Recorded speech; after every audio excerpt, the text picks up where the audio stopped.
Hello student, एक छोटा सा टॉपिक है फाइनेंस कमीशन, जिसमें मेजॉरिटी ऑफ द पोर्शंस जहाँ पर लैक पोर्शंस होते हैं, जैसे कि आपको ये नहीं पता होता है कि ये कौन सी बॉडी है। एक्चुअली में पहले जब तक ये नहीं पता होगा कि ये कौन सी बॉडी है और whether it is statutory body और एग्जीक्यूटिव या कॉन्स्टिट्यूशनल है, तो ये एक कॉन्स्टिट्यूशनल बॉडी है। ठीक है, क्यों? क्योंकि ये हमारे आर्टिकल 280 में मेंशन है। ठीक है, आर्टिकल 280 में मेंशन है। और ये जो इसका कंपोजिशन है वो 4+1 5 मेंबर्स का है।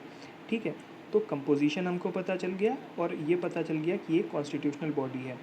अच्छा, जो फाइनेंस कमीशन का मेजर काम है वो है कि फाइनेंस को डिस्ट्रीब्यूट करना, that is between centre and states and among states. तो सेंटर और स्टेट्स के बीच में एक काम है और दूसरा काम क्या है कि स्टेट्स प्लस एमंग स्टेट्स के बीच में है। तो ये सोचिए कि सेंटर और स्टेट्स के बीच में तो वर्टिकल डेवोल्यूशन हो जाएगा, यानी एक सीधी लाइन है, इस सीधी लाइन यहाँ पर एक सेंटर है और दूसरा स्टेट्स है। जबकि अगर हम दूसरी तरफ देखें, इस केस में क्या है, इस केस में ये है कि इधर भी स्टेट है, एक इधर एक कोई स्टेट हो गई, एक इधर कोई दूसरी स्टेट हो गई। तो एमंग स्टेट्स के बीच में हमने क्या देखने को मिला, हॉरिजॉन्टल डेवोल्यूशन। और सेंटर और स्टेट्स के बीच में क्या देखने को मिला, वर्टिकल डेवोल्यूशन। इतना समझ में आया?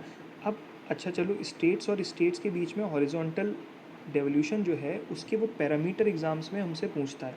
हमसे क्या पूछता है, वो पॉइंट्स पूछेगा कि यार हमको ये बताओ आप कि आखिर कौन कौन से पॉइंट्स हैं और कैसे उनका पैरामीटर जो है वो कैसे है। तो इस टॉपिक के ऊपर जब हमको समझना होगा तो हम ये कहेंगे कि देखिए, हम एक निमोनिक्स तैयार कर लेते हैं कि पाई का एक निमोनिक्स हमने तैयार कर लिया। जैसे कि ये देखिए, पाई का यहाँ पर एक निमोनिक तैयार कर लिया। यहाँ पर पाई यानी यहाँ पर पॉपुलेशन, एरिया, इनकम डिस्टेंस। ठीक है, और जो बचा वो क्या बचा, DFT।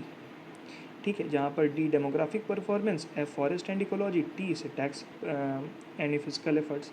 ठीक है, तो अगर आपको बेसिकली इतना पता है ना कि मतलब हॉरिजॉन्टल डेवोल्यूशन या वर्टिकल डेवोल्यूशन, तो मेजॉरिटी ऑफ द केसेस में आपके क्वेश्चंस सॉल्व हो जाएंगे। ठीक है, अब बस इतना देखना था कि तो हमने क्या देखा कि एक कॉन्स्टिट्यूशनल बॉडी है, एक कॉन्स्टिट्यूशनल बॉडी है नंबर 1, और इसके 4+1 5 मेंबर्स हैं। और तीसरी बात क्या देखी, इसमें हॉरिजॉन्टल डेवोल्यूशन में जो भी पैरामीटर्स हैं उन सारे पैरामीटर्स को हमने डिस्कस कर लिया। कभी कभार क्वेश्चन में ये पूछ लिया जाता है कि इनका परसेंटेज आप अरेंज करिए।